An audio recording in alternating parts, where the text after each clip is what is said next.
ఇప్పుడు మళ్ళా ఆంధ్ర ముచ్చట నేనోళ్ళ అయ్యి ఏటండి మా ఆంధ్ర వార్తల మీద పడ్డారు మీరు, ఏటైంది, ఏమైనా కొంపలు మునిగిపోయా అని ఆంధ్ర భాషలో నన్ను అడగొద్దు.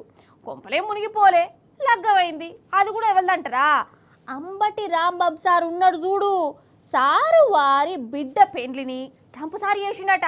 అరే అవంటే అంబటి సారు పరపతి ట్రంప్ దాకా పోయిందా అని పరిశాన్ అయ్యారు. ముచ్చటెంతో పురాగా చూడురు మరి.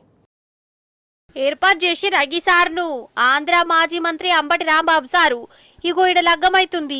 ఎవరిదంటారా, రాంబాబు సారు బిడ్డదేనోళ్ళ పెండ్లి. అరే అవంటే అది కూడా ఈడ ఆడా కాదు, డైరెక్ట్ అమెరికాలో చేసి పడేసిండు బిడ్డ పెండ్లిని. అల్లుని బిడ్డను ములాఖాత్ చేపిస్తుండు. ఇందాము అంబటి సారు అల్లుడు ఏం పని చేస్తాడే, నౌకరు మంచిదేనా?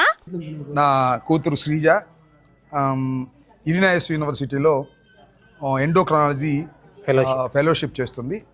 నా అల్లుడు సాఫ్ట్వేర్ ఇంజనీరు, బీచ్ బ్యాంక్ పనిచేస్తాడు సార్. బీచ్ బ్యాంక్ పనిచేస్తాడు. సరే, ఇవన్నీ నాకు వివరాలన్నీ మా రత్నాకర్ అందిస్తున్నాడు. అంటే నాకు నిజంగా కూడా తెలియదు, వాళ్ళు సెలెక్ట్ చేసుకుని మ్యారేజ్ చేసుకున్నారు. చాలా సంతోషం. అయ్యో గిదేం పంచాది, అల్లుడు ఏం పని చేస్తాడో కూడా తెలియదా? తెలియకుండానే బిడ్డనిచ్చినా పెద్దన్నా. సాఫ్ట్వేర్ అని వాళ్ళు వీళ్ళు చెప్తే తప్ప అల్లుడు చేసే పని ఎంతో సొంత మామకే తెలుస్తలేదు కదా. అంటే బిడ్డ అమెరికాలో లవ్ చేసిన పిల్లగాడిని సరే పట్టని నేను లగ్గం చేసినట.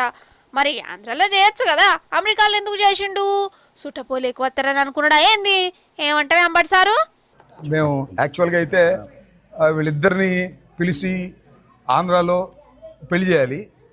కాకపోతే ఇక్కడ ట్రంప్ వ్యవహారం తెలుసు కదా మీకు, వస్తే మళ్ళీ రాయడం ఉద్దేశంతో ఈ దేవాలయంలో వివాహం జరుపుకోవటం మాకు చాలా సంతోషం. ఇన్నరా గదా అట సారు భయం అంతా ట్రంప్ సార్ వారి పుణ్యమైనట కాదు.